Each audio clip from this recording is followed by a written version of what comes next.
Bienvenidos una vez más a nuestro noticiario semanal de HM Televisión. El arzobispo de Oviedo, Monseñor Jesús Sanz Montes, ha denunciado con firmeza lo que considera una demolición moral de la sociedad, en la que las convicciones cristianas son sistemáticamente marginadas y los espacios públicos expropiados de su presencia y significado religioso. En un artículo titulado «Demolición moral», el prelado critica el avance de una hostilidad inacabada contra el cristianismo y señala los mecanismos ideológicos que, a su juicio, buscan neutralizar su influjo en la vida social. Monseñor Sanz Montes comienza el texto señalando que nos dan pautas quienes no participan en la vida cristiana o la contradicen con sus hechos y dichos, y critica que estos actores pretendan dictar a los obispos cómo debemos hacer las homilías, cuáles son los argumentos válidos y dónde estar en un protocolo cada vez más restrictivo. A su juicio, se trata de una extraña forma de venganza que respira rencores, con pulsiones resentidas en una hostilidad inacabada. En este contexto, el arzobispo advierte que se ha producido una redefinición del relato público, en la que los adversarios de la fe cristiana han ido configurando un escenario que expropia los espacios y censura las palabras.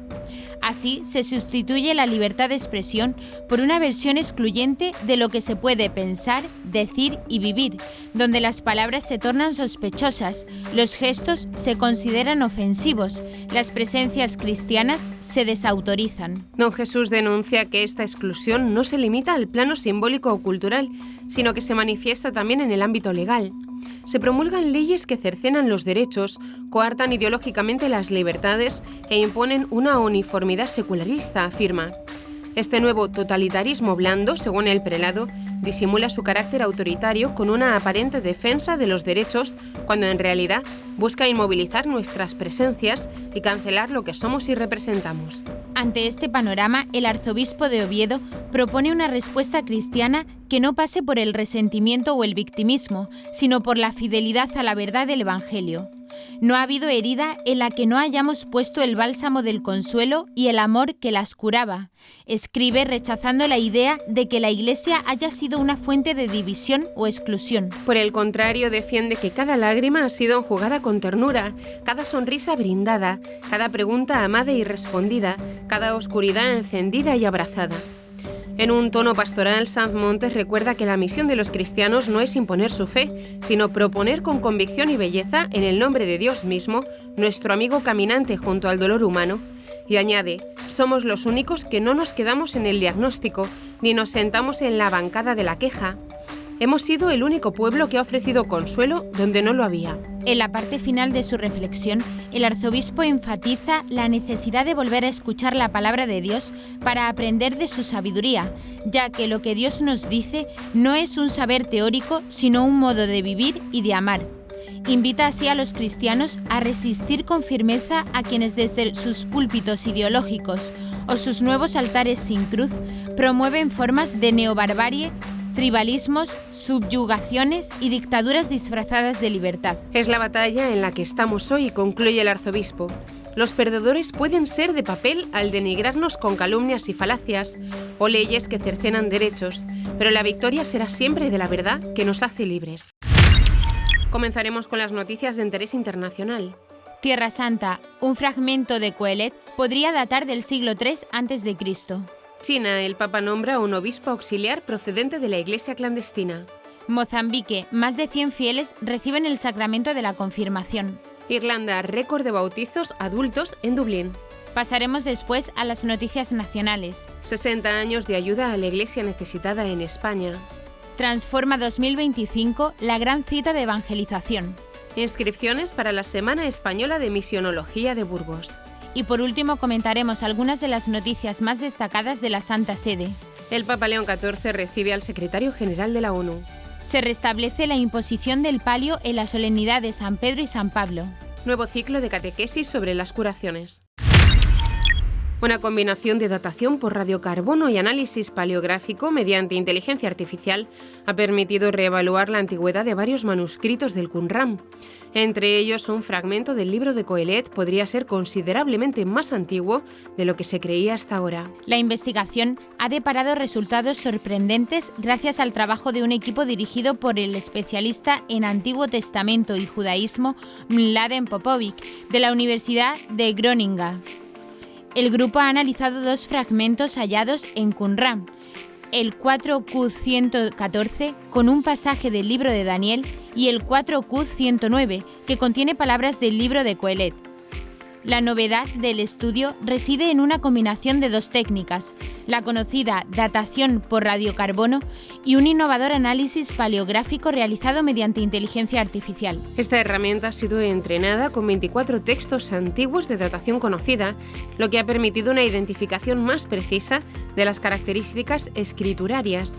Según los datos publicados por la revista científica PLOS ONE, el fragmento del libro de Daniel podría fecharse entre los años 230 y 160 a.C., una cronología muy cercana a la supuesta redacción de su última parte. En cuanto al fragmento de Coelet, los resultados apuntan al siglo III a.C., lo que lo situaría también muy próximo al momento de la composición original del texto bíblico. La herramienta ha permitido identificar que estilos gráficos tradicionalmente asignados al siglo I a.C. o incluso después de Cristo, como los de tipo herodiano, ya estaban en uso en el siglo II a.C., lo que implica una revisión de la evolución histórica de la escritura hebrea y de la cronología de los movimientos religiosos asociados a los manuscritos de Qumrán. Los investigadores concluyen que esta nueva metodología puede aplicarse a otras colecciones de manuscritos antiguos, especialmente en aquellos casos donde no se dispone de referencias cronológicas claras. La combinación de análisis físico, radiocarbono, y análisis gráfico, forma y estilo, representa, según los autores, un punto de inflexión en los estudios de manuscritos antiguos. El Vaticano anunció el miércoles el nombramiento de Monseñor Joseph Lin Juntuan como nuevo obispo auxiliar de la Archidiócesis Continental de Fuzhou, en la provincia china de Fujian.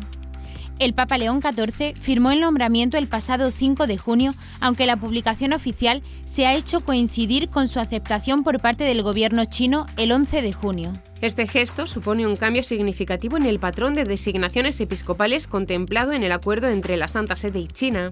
En este caso ha sido Roma quien ha dado el primer paso, a diferencia de lo habitual, donde es el gobierno chino quien propone nombres que posteriormente reciben la aprobación pontificia. En los últimos años, Pekín ha promovido de manera unilateral diversas ordenaciones episcopales sin esperar el reconocimiento del Papa. Según ha podido confirmar The Pillar, la designación de Lin como auxiliar partió directamente de Roma y fue aceptada por el gobierno chino tras gestiones del actual arzobispo de Fuzhou, Joseph Kai Bingri, quien fue nombrado en enero de este año. El propio arzobispo habría solicitado la incorporación de un auxiliar, recibiendo el respaldo de las autoridades civiles. Joseph Lin, de 73 años, fue consagrado obispo en 2017, pero no había sido reconocido por las autoridades ni había ejercido públicamente un cargo oficial reconocido por el Vaticano hasta ahora. Formado en el seminario de la diócesis de Fuzhou, actuó como administrador apostólico entre 2003 y 2007 y nuevamente entre 2013 y 2016. Su nombramiento destaca por haber seguido un proceso canónicamente válido emanado del Papa y por su estrecha vinculación con la Iglesia clandestina. El pasado domingo 8 de junio, solemnidad de Pentecostés, ocasión en la que la Iglesia recuerda la venida del Espíritu Santo sobre los apóstoles, 110 católicos recibieron el sacramento de la confirmación en una ceremonia celebrada en la Archidiócesis de Beira, en Mozambique. Esta solemne celebración fue presidida en la parroquia de Nuestra Señora del Rosario, de la Catedral, por el arzobispo Monseñor Claudio Dalla Zuanna, concelebrando con el obispo auxiliar Monseñor Antonio Constantino, el párroco Fray José Juma, así como otros sacerdotes de la archidiócesis, y también contó con una gran participación de fieles. En su homilía, Monseñor Dalla Zuanna recordó el año jubilar de la esperanza que está celebrando la Iglesia Católica en todo el mundo.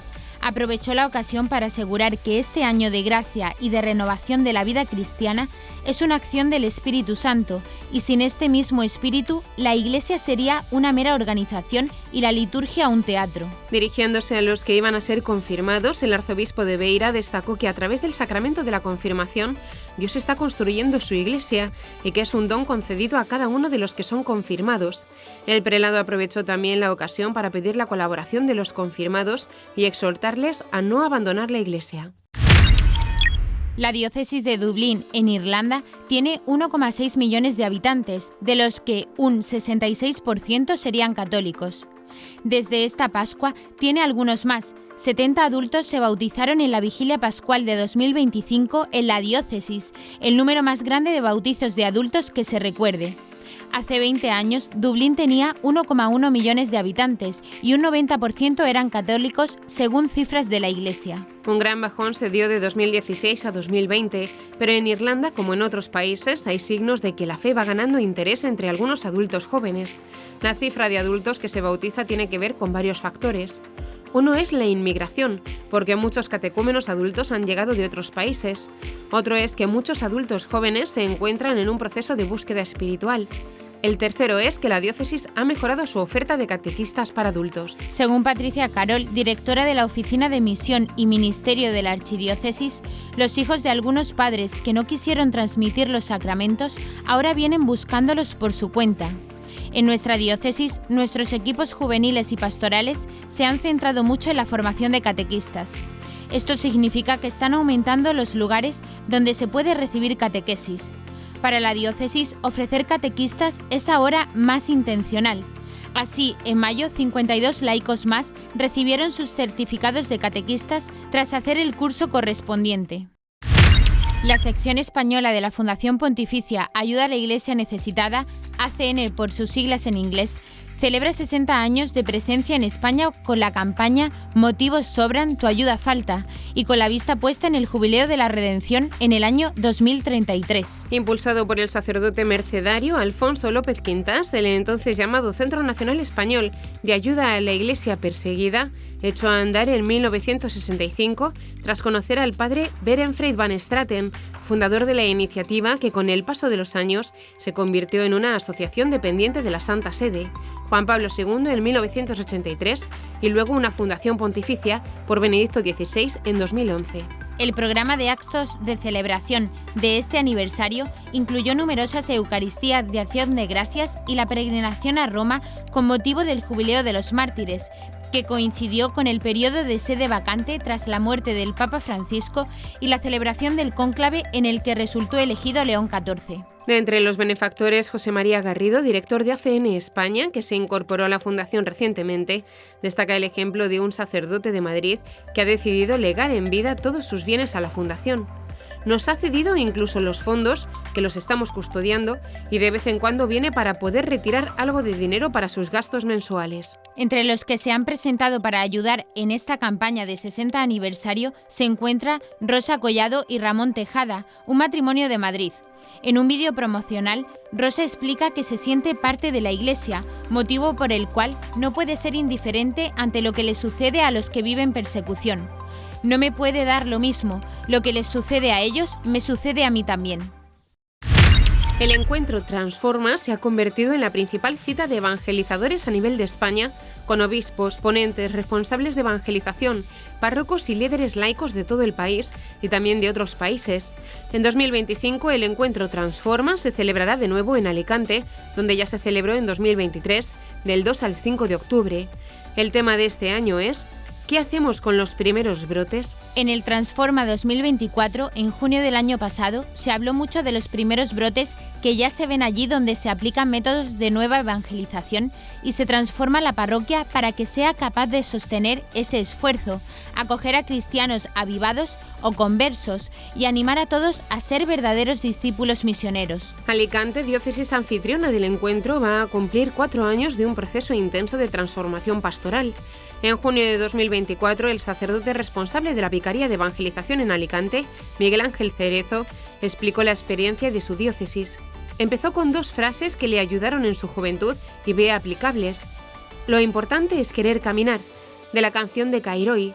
y quien no tiene metas no encontrará el camino. Transforma 2025 es el lugar donde párrocos, obispos y evangelizadores explican lo que ya han probado y funciona, lo que no acaba de funcionar y lo que les ilusionaría conseguir. Todavía no hay un sistema de registro para apuntarse a las jornadas y la organización anima por ahora a reservar la fecha.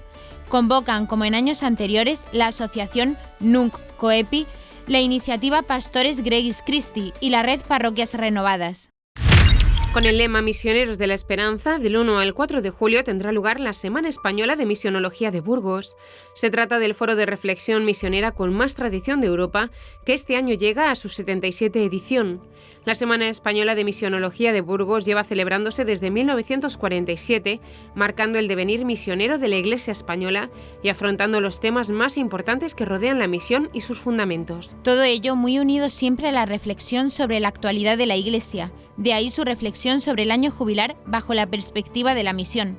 Se trata de un encuentro de formación misionera en el que misioneros, responsables de la animación misionera y personas interesadas por la misión tienen la oportunidad de profundizar en el estudio de temas actuales de misionología. Esta semana de formación misionera ha sido siempre una oportunidad para que los responsables de la pastoral misionera puedan actualizarse en la teología de la misión, compartir experiencias y renovar el entusiasmo por la animación misionera.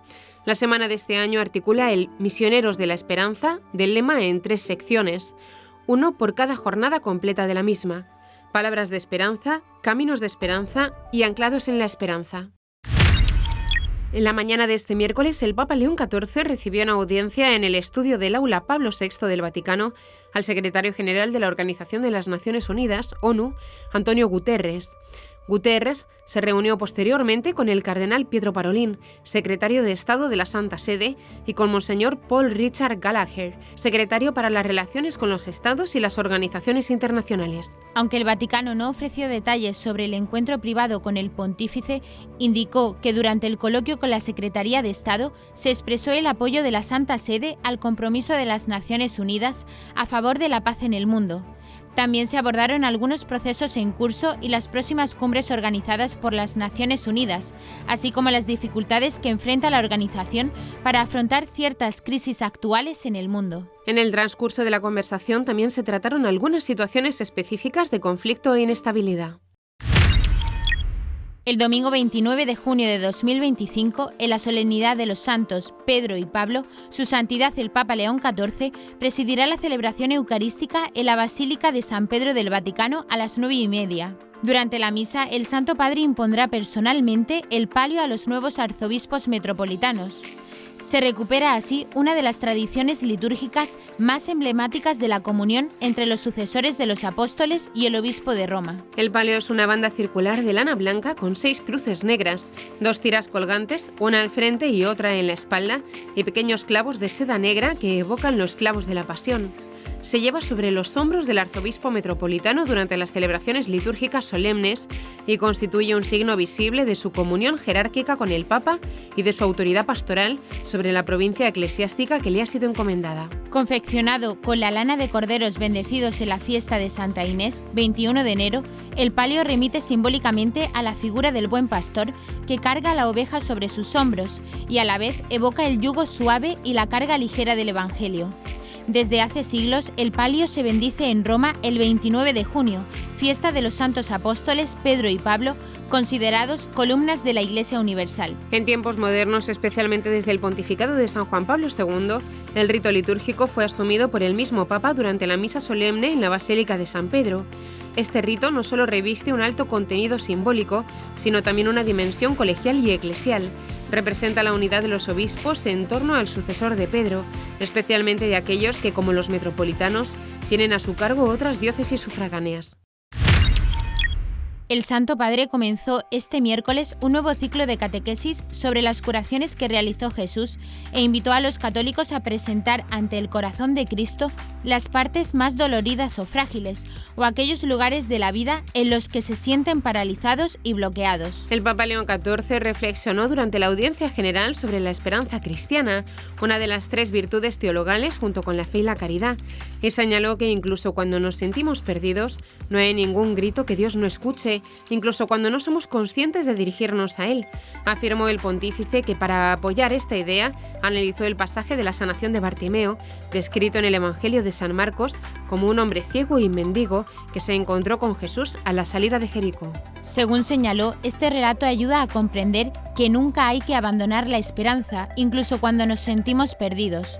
El Papa puso el foco en la actitud de Jesús, que no se acerca inmediatamente a él, que incluso le pregunta qué quiere que haga. En realidad, no es obvio que queramos curarnos de nuestras enfermedades. A veces preferimos quedarnos quietos para no asumir responsabilidades, justificó el pontífice. Parece extraño que ante un ciego Jesús no se acerque, pero si lo pensamos bien, es la forma de reactivar la vida de Bartimeo. Lo empuja a levantarse, confía en su posibilidad de caminar, añadió. De hecho, aseguró que Bartimeo no solo quiere volver a ver, sino que también quiere recuperar su dignidad. Para mirar hacia arriba hay que levantar la cabeza. A veces las personas se bloquean porque la vida las ha humillado y solo desean recuperar su valor, insistió el Santo Padre. Por ello, llamó a hacer todo lo posible por conseguir lo que se quiere, incluso cuando los demás te reprenden, te humillan y te dicen que lo dejes. Si realmente lo deseas, sigue gritando, exclamó. Finalmente llamó a poner con confianza ante Jesús nuestras enfermedades y también las de nuestros seres queridos, así como el dolor de quienes se sienten perdidos y sin salida. Clamemos también por ellos y estemos seguros de que el Señor nos escuchará y se detendrá, concluyó. Y hasta aquí nuestro informativo semanal. Esperamos que haya sido de su agrado.